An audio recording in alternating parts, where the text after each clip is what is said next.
Welcome back for the final part of our discussion on this remarkable US election and what it means for Northern Ireland. As if to illustrate how fluid the narrative around this election has been, there were two developments just this weekend that will help shape the immediate direction of the campaign on both sides of the Atlantic. Firstly, the president's medical team appear to have cleared him to resume campaign events. I say appear to because as of Sunday afternoon, they haven't actually said that he has tested negative for coronavirus. So considering that he's trying to close this nationwide polling gap with Joe Biden, we can probably expect to see him out at more public events over the coming days. The other thing this weekend is reports in the British press that Boris Johnson and his team at Number 10 are backing off their previously cozy embrace of Donald Trump, wary of having to deal with an incoming Biden administration, which has already made no secret of where it stands. And that could make things tricky for the Tories going forward, especially with something like the current debate over things like post-Brexit food standards. And on top of that, the congressional hearings for Supreme Court nominee Amy Coney Barrett are due to start this week. So all of that will definitely make for an interesting few days. So in this final part, we asked our contributors how they saw the rest of the campaign playing out and what are going to be the key takeaways when we look back on this election. And we'll kick off with the BBC's Chris Buckley. Earlier today, I was talking to a couple of friends who still work in Washington as journalists, and they will tell you that the last few weeks have been exhausting, never mind the last few years. So who knows what the next couple of weeks is going to bring.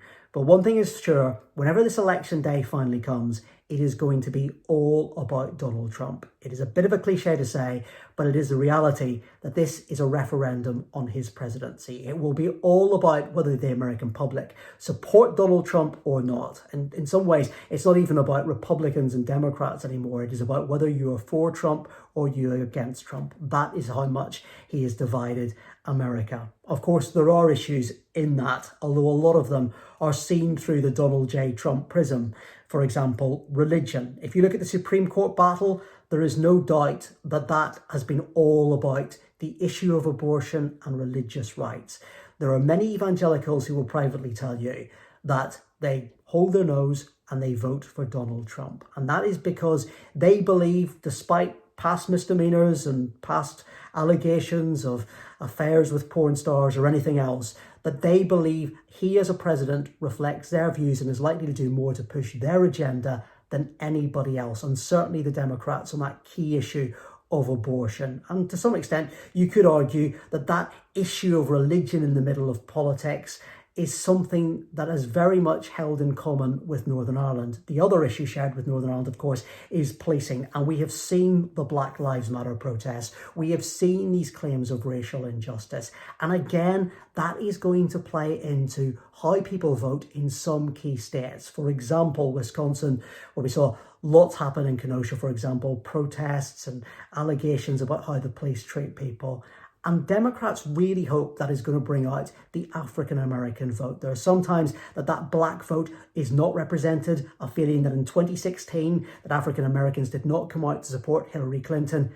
The Democrats believe that given what has happened over the last couple of years, given some of what Donald Trump has said in relation to those protests, that they believe they could come out and support them in this vote, and that could really make a difference to Joe Biden's chances.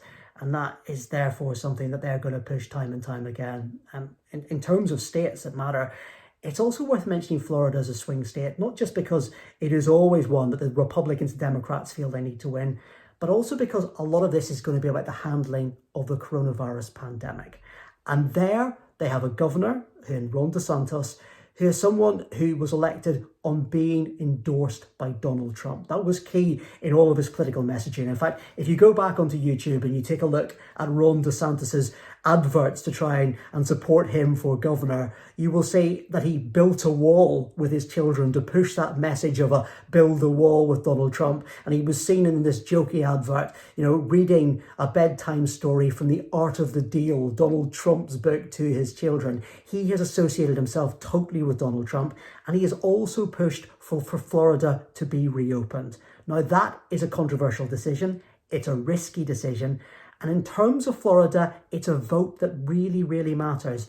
And there where people are seeing the impact of the coronavirus and seeing this kind of gamble with how they're opening up and trying to deal with the economic impacts, there may well be a sense of just whether people think that Donald Trump did the right thing in trying to push back against the need to shut the economy down, or whether he should have done more to protect people's health.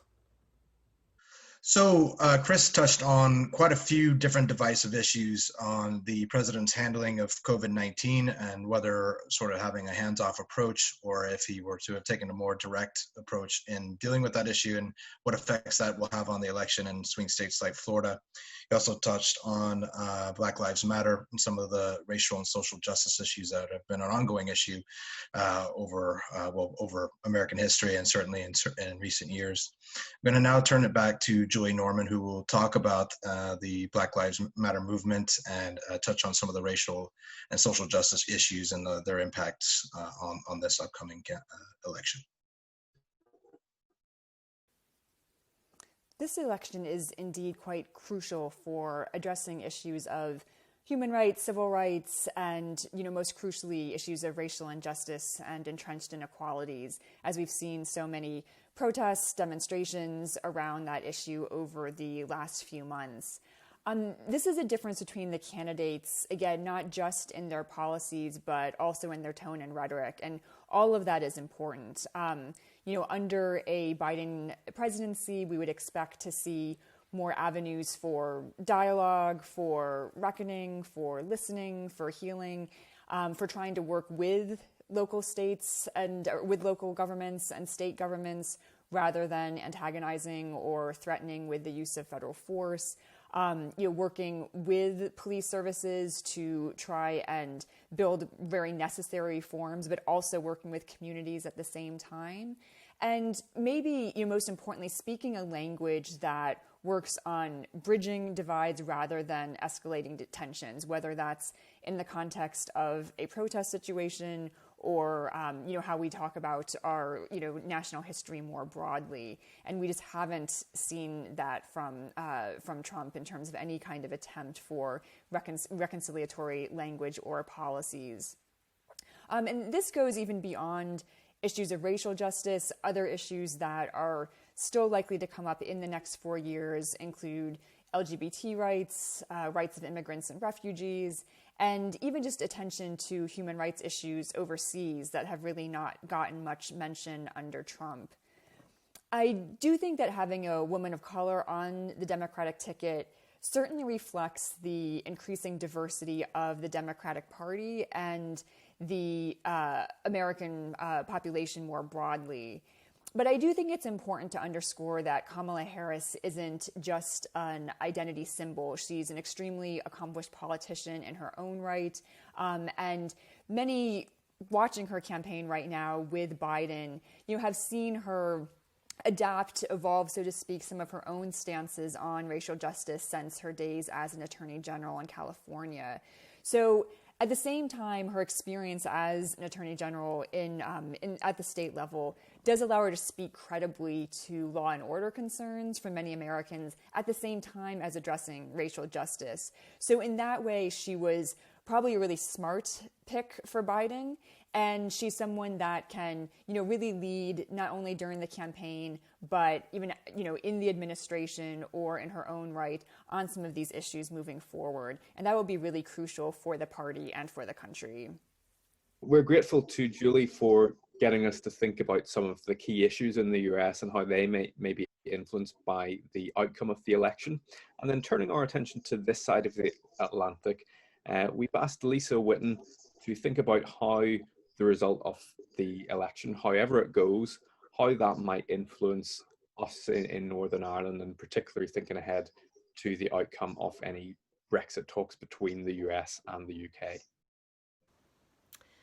While there is strong bipartisan support for protecting the peace process in Northern Ireland from Brexit-related fallouts, the outcome of this election will likely dictate how that support manifests. Joe Biden, a self-confessed Brexit skeptic, alongside leading House Democrats Richie Neal and Nancy Pelosi, have been less equivocal about linking their positions in respect of a future UK-US trade deal and negotiations with the Northern Ireland issue. In Joe Biden's own words, Any trade deal between the US and UK must be contingent upon respect for the Belfast Good Friday Agreement and preventing a return to a hard border on the island of Ireland. Although also explicit in their support for peace and prosperity in Northern Ireland, the Trump administration are quicker to separate UK-EU relations and agreements from the Belfast Good Friday Agreement, and they appear more ready to accept British protestations that UK government plans pose no threat. Summarising the view of the administration last week, Mick Mulvaney said that while we, the Trump White House, are interested in the withdrawal agreement, that is really between Britain and the EU. We, the Trump White House, are invested in the Good Friday Agreement. This language is still clear. The support is still strong. But on this issue, perception is going to be everything. Under a Biden administration, the UK government will have a harder job convincing the US that their Brexit strategies do no damage to Northern Ireland and it's still in process peace. Under a second Trump administration, that task will still be difficult, but perhaps a little less so. Brexit's cameo appearance in the US election campaign reveals one of the very few certainties left in US politics. Irish America and the Northern Ireland peace process really matter. Currently, the UK government are threatening or have made noises about withdrawing from the talks with the EU next week. So that issue could come to a diplomatic head sooner rather than later. However, eyes on both sides of the Atlantic remain focused on January, the month when Brexit becomes final and the winner of the US election takes office. There's not much we can guarantee about 2021, but the fact that Brexit and Northern Ireland will feature in American politics, no matter who is president, that's maybe the closest we can get to a sure thing. Okay, so Lisa has clearly reminded us that regardless of who wins in November, there'll be big consequences for this side of the Atlantic. So a Biden win could result in resetting the relationship between the UK and the US and the EU and the US. But even with a Trump re-election, there will clearly be some difficulties ahead for the UK's relationship with the US. Regardless of who wins, as you say, Jamie, on November 3rd, the events of the last 4 or 5 years have definitely changed the domestic landscape of US politics forever. We asked Chris for some of his impressions about how that political landscape might look. Who's really going to argue with someone that suggests that Donald Trump has been anything but a very different president? He does not feel like he needs to put up with what some would call the ceremony and standards of the White House. He believes his supporters voted him into office specifically to do business as he sees fit. And of course, one of his unique selling points has been that he says exactly what he thinks, even if it does offend other people. And even when some people point out that he's not necessarily right, he just simply dismisses those views as being fake news. And that has led to a divided America, but it's also led more specifically to quite a divided Washington. And that causes problems for business there because inside Congress, inside the Senate, there are times when the politicians need to get together to do deals. And it feels like there is this incredibly shrinking centre ground for people to cross the aisle and being able to do that kind of business. And certainly when you take a look at the Republican Party, there have been some that have followed Donald Trump further to the right. While on the other hand, we have an opposite and equal reaction on the Democratic side, with some moving further to the left. There are some young members of Congress, particularly, who take a very different worldview to Donald Trump. And it's not likely, even after we see these elections, that is all going to be solved. There are still going to be people who find it incredibly difficult to do business inside Washington, and that is going to have an impact on American politics to come. And certainly, you look inside Congress and the Senate, this is going to be a difficult election for some of them too, because the president hangs over everything that is happening. It is not just about the presidency, it is also about those elections for Congress and Senate, and that should not be forgotten in all of this. President Trump was a very, very unusual candidate for the Republican Party. He wasn't somebody who had years of political experience. He pointed out that he was an outsider whenever he could, to give a sense that he was coming from outside of Washington to make a difference. It does leave a question about where the Republican Party goes after this election. If Donald Trump wins, you could argue it becomes a trajectory for the party, this push of personality politics, of outsiders maybe coming in and putting their own stamp on what the Republican Party should be. On the other hand, if he loses, how they react to 4 years of the Donald Trump presidency is going to be really fascinating to watch. And then there is the Trump family. Make no mistake, Donald J. Trump does see this as a potential dynasty. He would like some of his children to have political futures as well. If you go along to rallies, you will see the 45th president stand up, and sometimes he will have before him Donald Trump Jr. come up and give speeches. And you will see some in those crowds who will chant the number 46 at him, a suggestion that they believe he could be the 46th president of the United States. Now, interestingly, Donald Trump doesn't push that too hard, although some would suggest that's also because he believes his daughter Ivanka should be the first female president of the United States, and that's something he hopes for her in the future, perhaps ahead of Don Jr. But it does give you this real idea that Donald Trump wants to have something of a stamp on politics in the future, whether he wins or loses, and a lot of that is going to depend on what the Republican Party think going forward.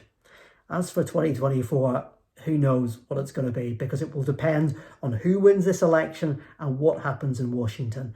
But you do get the impression that America has become very used to personality politics. They've become very used to this aggressive fight that plays out on the cable news networks. And there is this argument that it gets ratings for the cable news networks. Politics isn't going to change totally from where Donald Trump has led it. It's not going to suddenly reset. And therefore, the 2024 election, don't be surprised if it turns out to be pretty aggressive and pretty dividing in itself. So Chris mentioned fake news, and he talked about the divisions that that you're seeing in Washington and across the country. There has been so much discourse and discussion, about the discourse in this election and the discourse that we saw in 2016. We saw some really ugly campaigning in 2016, and we knew coming into this election that we would see that again, albeit I think it's a little bit uglier this time for reasons just simply because America is more divided now. But Steve, I wanted to talk to you a little bit about, like, what are your impressions of how does this compare to previous election cycles? I mean, you've covered election cycles in the United States over the last I don't know how many decades, but what is your experience of previous election cycles and how they compare to the last two that we've seen? Well, I think the interesting thing, Jules, is that the first election that I covered, the first American election, was 1988. So it was Michael Dukakis losing out to George H.W. Bush. And that was the interesting thing about that is the norms that were established by previous campaigns. If you read Tim Krause's book, The Boys on the Bus, very, very similar to what was happening in 88, because social media hadn't taken a hold. The cable news networks hadn't really polarized in the way that they are today. And that Tim Krause book, you would recognize the same structures of a presidential campaign from that as you would in 88. Today, it's like there's hardly a day goes by when you don't have a new book coming out about how Donald Trump has basically upset those norms and thrown the plan out the window. And so I think when you think about things like how the Trump campaign has used Facebook and reached out to people through, as you say, the fake news, or what Kellyanne would call alternative facts, assuming we have historians in the future, they're going to look back on this campaign and this campaign and the previous one as being a mold breaker, an absolute mold breaker. But I just want to mention, before I sort of kick the discussion back to you guys, another campaign that stood out for me was the 2000 campaign, the disputed campaign in 2000 between Bush 43 and Al Gore. And there are some similarities there. You can start to see the divisions happening, the polarization within the individual states, Florida in particular, but also things like that campaign or that election eventually ended up in the Supreme Court. And there's a possibility that that might happen this time around as well.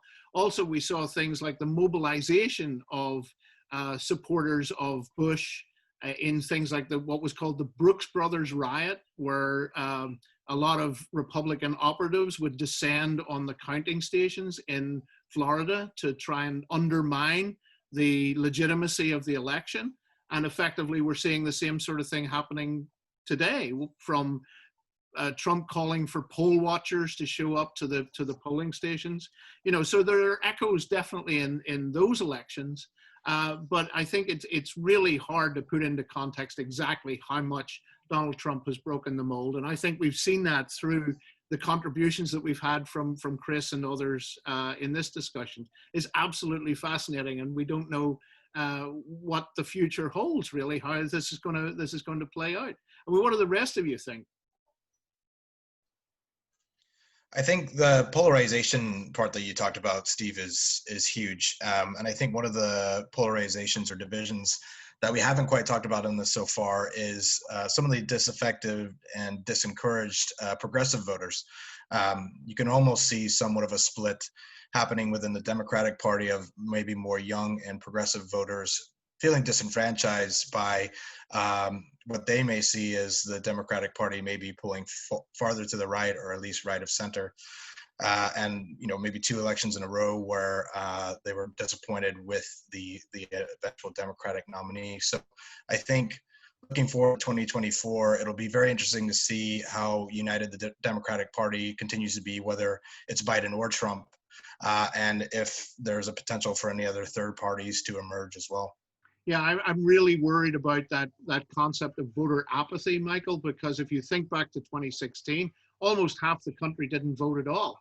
And so what happens if they lose faith in the democratic process? What happens if that as that plays out into future elections? Jamie, what are your thoughts on voter apathy and the idea of losing that group of potentially young voters? Yeah, I mean, I think the fact that, nearly half of people didn't vote in 2016 is, something that might appear shocking to us, whenever the presidency has dominated how we talk about US politics and the effect that has around the world. And yet, so many people who had a say in that result didn't choose to participate, and maybe they thought that both candidates were equally bad, or maybe they were, on the flip side, maybe they were just too content with how things were going, and they thought that politics doesn't have the chance to make things better in their everyday lives. So maybe over the last 4 years, maybe the stakes have become clearer to people. Maybe that has given people more of an incentive to participate this time around. So I suppose whoever wins, whether Trump is re-elected and things continue down this path, then I'm sure that the effect of his re-election will become more felt on people's everyday lives, whether it's to do with healthcare, whether it's to do with, democratic institutions and how they survive, to put it bluntly. And then if Biden wins, then, as Michael says, he's got a pretty broad coalition at the minute that he's representing. And many progressives may not feel terribly well represented by him as a candidate. So he's got a challenge then if he's going to be, pursuing, a bold agenda to actually bring everyone on board who he needs to keep on board. So yeah, it's going to be a tough time for governing. Just whenever people are polarized, that doesn't make it easy to get things done. Polarization is a constant theme that we've seen throughout these 3 episodes, and so I actually want to go to Julie Norman for the final question. As we know, division is not something strange in Northern Ireland, and we're now finding the U.S. in maybe one of the most divided times in its history. So the question will center on conflict resolution and what the U.S. can learn from Northern Ireland's reconciliation process. Well, it's certainly not inevitable that the United States will remain a divided nation. And I don't think the current divisions that we see are just because of Trump. Even before Trump, US politics was becoming more polarized, and that was largely because politics were being linked more and more closer to identity than ever before. And so I think there will still be sharp divisions on issues and policies. Again, most Americans are yearning for some sense of civility and decency with politics. But that will require asking some big questions, and that's regardless of the outcome of the election, really around Trumpism, so to speak, and what caused that, what it means. And there's a couple of different questions around that. One is, was Trumpism, so to speak, is Trump the cause or effect of Trumpism? Is Trump a manifestation of a lot of trends that were already there, or is Trump the spark and the instigator for a lot of the narratives and rhetoric that we hear in America right now? So there's that question that I think needs to be grappled with. And another question when looking at Trumpism that many people are trying to understand right now is Trump's base, are a lot of the grievances rooted in actual economic grievances or in cultural anxieties, so to speak, or some combination of the two? And depending on how we answer that question really relates to, how we can kind of move forward from this current period, how we can interact with each other, address grievances that can be resolved, that can be differences that can be bridged, and what have you.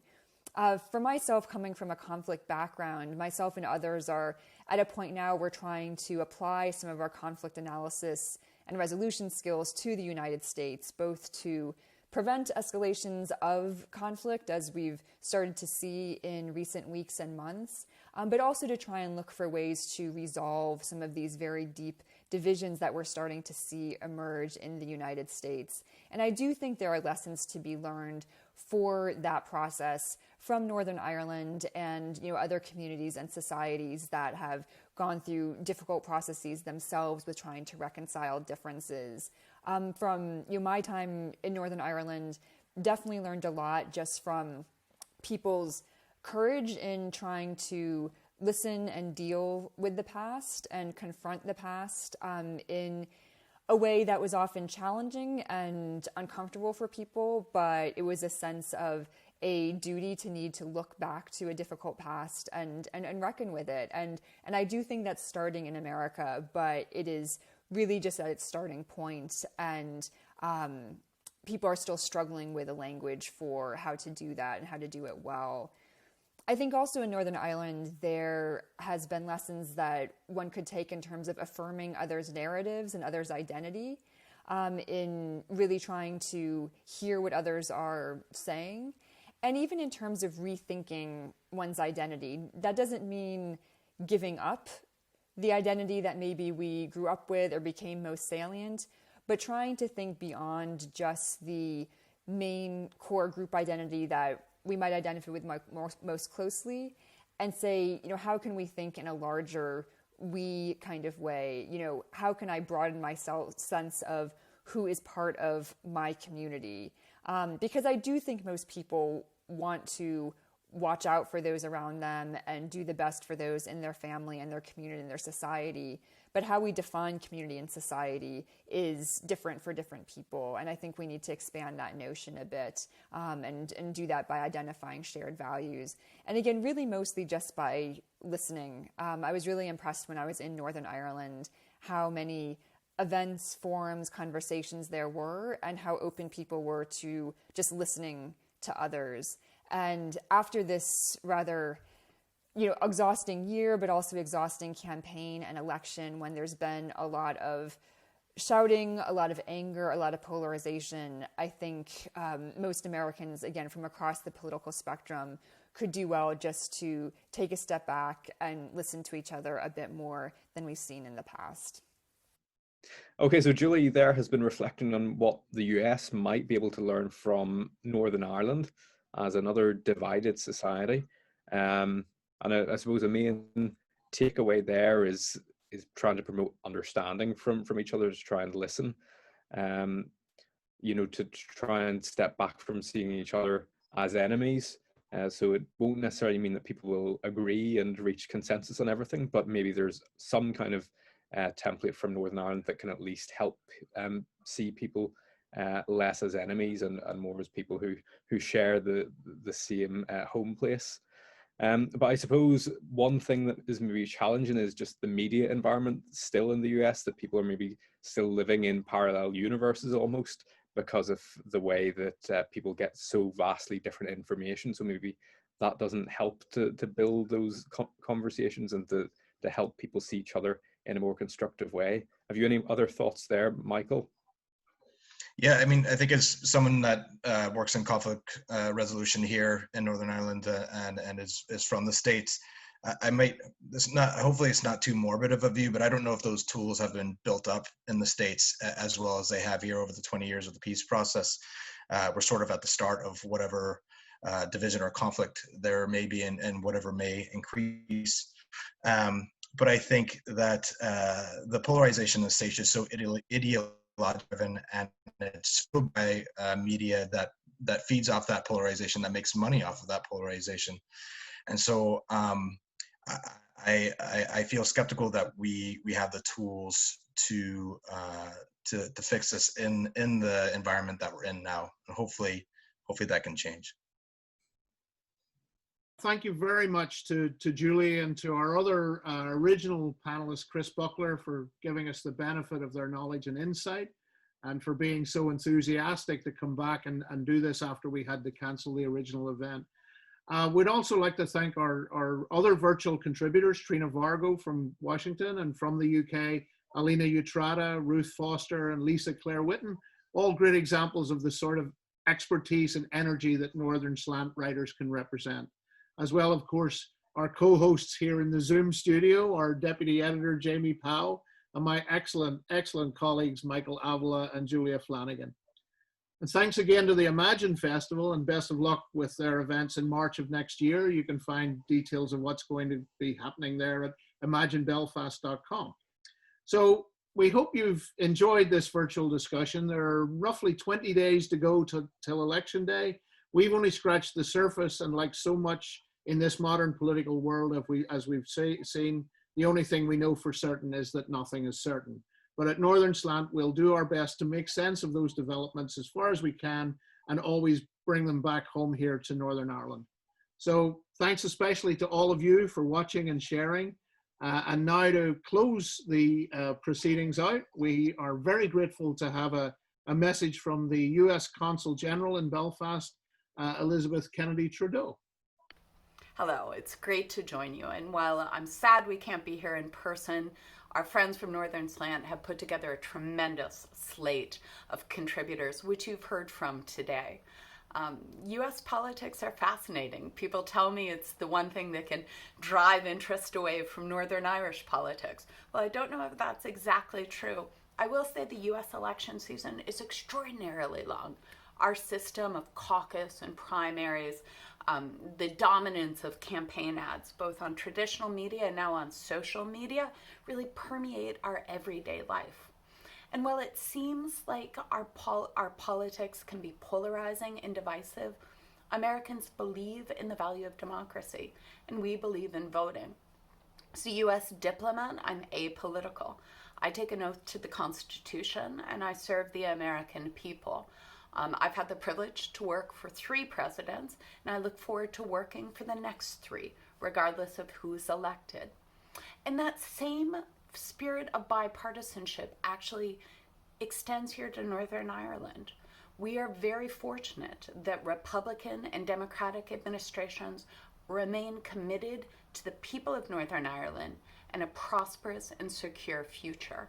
That's something I think that people here have experienced through previous decades, and you'll certainly experience in the decades to come. So as you watch the election, as you stay up election night, and I think many of you will, I may not, we'll see, keep in mind that the U.S. commitment remains strong to the people of Northern Ireland. We stand with you. We stand with you as you build your future. So thank you again for joining us today. I look forward to seeing you in person at some time in the future.